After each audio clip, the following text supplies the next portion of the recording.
This is the Kitchen Sink WP Podcast, episode 597. I program my home computer. We have a server crash, 404 error, page not found, links aren't working, system is crashing, system is crashing, system is crashing. Your old HTML website, barely alive. We have the technology.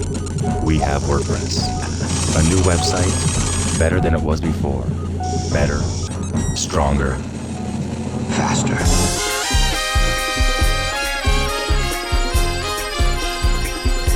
We have the technology.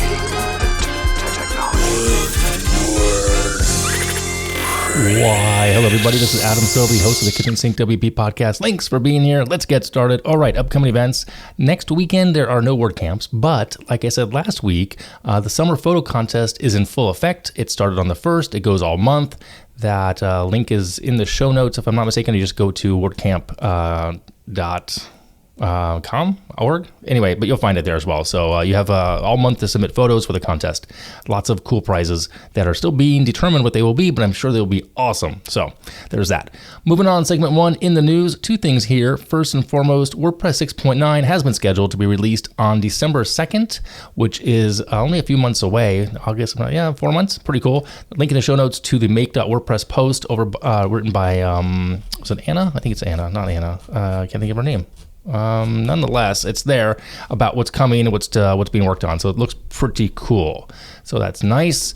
Also in the news, Oliver from PatchStack shared via Twitter/X thread the 2025 mid-year WordPress vulnerability report. It's a pretty good thread about what's going on and the status of things in the WordPress space and about all things, how they're vulnerable or not and been fixed and patched. So there you go. Check that out. Link in the show notes as well. All right, that's it for the news. Moving on to segment 2, the meat and potatoes of this week's episode. So this one's going to hit home for a lot of folks, especially those who have been freelancing or running an agency for a few years now and wondering why everything feels a little flat. Today, I'm going to share 4 somewhat reflective and actionable items that I think can and will help shape your business. Consider this episode part therapy, part kick in the pants. It's about that whole plateau of things, right? Where you're at, or if you're coasting. So, starting with the symptoms of the plateau in business, yes, you're getting work, but it's mostly the same kind of projects, but you haven't updated your own portfolio, your rates, your pitch deck in, let's say, 2 to 3 years now. And yes, you're saying yes out of habit for projects, but you're not really excited about them.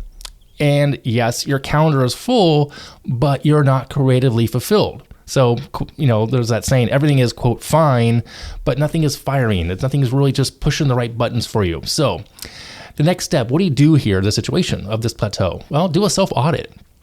When was the last time you said hell yes to a project, right? Would you hire yourself right now based on your current site, your current pricing, or your offer? What are you procrastinating about because it feels like it's too much effort? So that's what you want to do right there. You want to answer those questions. Again, I'm going to repeat those. When's the last time you said hell yes to a project? Would you hire yourself right now based on your own current site, your own current pricing, or your offer? Now, if the pricing's too low, sure, you may say, I'll hire me because I'm cheap. That's not necessarily a win, okay? Just keep that in mind. And what are you procrastinating on right now? Because it feels like it's too much effort to go back and fix or update or change. We're all guilty of this, right? So that moves us into the second thing here. Comfort equals stability until it's not. Now, comfort feels safe until the market shifts. A client leaves or the tech changes what seems to be like overnight. Coasting is only fine if you're actively choosing to do it. The real risk here, of course, you're not growing new skills, you're not evolving, and you're not building anything beyond the day-to-day grind of running the business. So what do? What's the next step? What's the takeaway? Well, why don't you run a what-if scenario? What happens if your biggest client left tomorrow? That's kind of scary. What if you haven't leveled up? What skill have you not leveled up that could future you would wish you had? Does that make sense? Yeah, let me say that again. What skill have you not leveled up on that future you wishes you had? Maybe it's, CSS. We'll get to that in a minute. Maybe it's PHP, whatever it may be. Maybe it's a new theme. It's block editor. I don't know, but what skills should you be leveling up on that will help you in 6 to 12 months from now? The challenge here is pick one course, one book, a conference to level up in Q4. We have time. Q4 is not just here yet. We're only in August, so you have time to do this, but kind of that's the challenge. Pick a course, pick a book, pick a conference, go get out there and, figure that out. Now moving over to number 3, reigniting the spark without burning everything down. Okay, you don't want to burn the boats here necessarily, unless you do, but that's a whole separate story. You don't have to blow up your business to feel re-engaged. Maybe it's time to experiment. Maybe you want to take on a small project in a new niche. Maybe you want to build your own thing, a SaaS, a theme, a plugin, a newsletter, a community. I know that's what I've been working on the side for what seems like a long time. It's still not quite ready yet. I'm still working on it, but it just takes time, but I'm working on it. I'm getting there, okay? And maybe it's time to say no to one client, those clients we call the meh client, and say yes to something that's weird, maybe more fun, and completely uncertain, okay? The next step here is, the takeaway would be, try a 30-day challenge. I'm gonna call it a spark challenge. Pick one thing outside of your comfort zone, launch a landing page for the new idea, learn a new tool, start blogging again, something like that. And then document the process. It'll build momentum. It'll remind you of what building feels like again. I know I've done this in the past, not too long ago, and it's kind of nice. It's refreshing to build something. I mean, I did it with Silly Little Goals last year, 2 years ago. I did it recently with, what's the other site I just started? I can't remember what it was. Or I'm working on it. I can't tell you what it is yet. I know what it is. Anyway, so build something. It's always kind of cool to get back into the trenches, if you will, because that's what we got started doing, right? We wanted to build things, and sometimes you get too far away from it, or you just start coasting and doing the day-to-day grind. And finally, it's time, I've talked about this again, redefining success. What does success look like now? Not 5 years ago, not pre-pandemic, and not when you launched your business. Now, you might be plateauing because you're chasing an outdated version of success. So the takeaway, the next step here is take 1 hour this week and journal on these questions.